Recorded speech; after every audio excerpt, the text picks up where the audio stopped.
In small island developing states, landfill space is premium. We do not have the land that allows us for having landfill.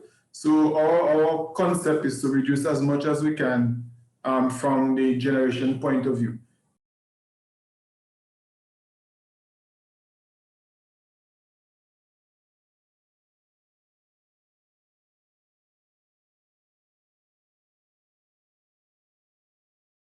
This study is one such initiative to begin a holistic process of looking at solid waste management on land, looking at the whatever inefficiencies that are existing within the system.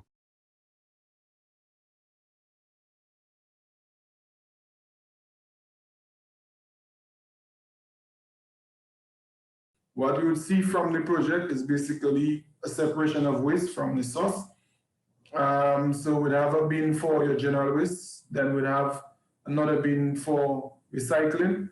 And so one of the recommendations were to look at a composting facility to actually streamline this waste into some beneficial soil development product. That will help us reduce on the organic component that is basically coming into the landfill.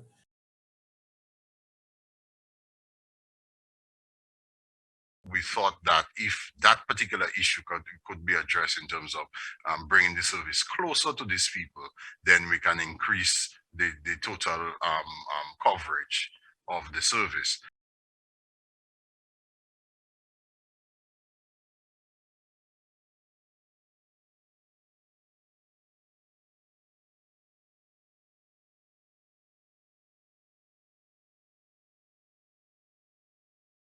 And that is made up of some part construction waste and especially heavy appliances, old fridges, stoves, washers, and so forth.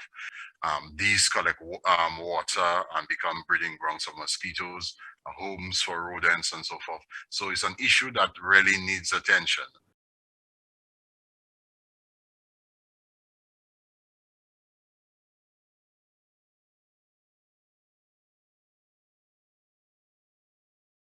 What you do have in the Kalinago territory is a very strong community spirit that, once you secure buy-in to a project like this, you're going to get, a maximum effort from the community. And in any pilot situation, you want that kind of synergies within the project areas.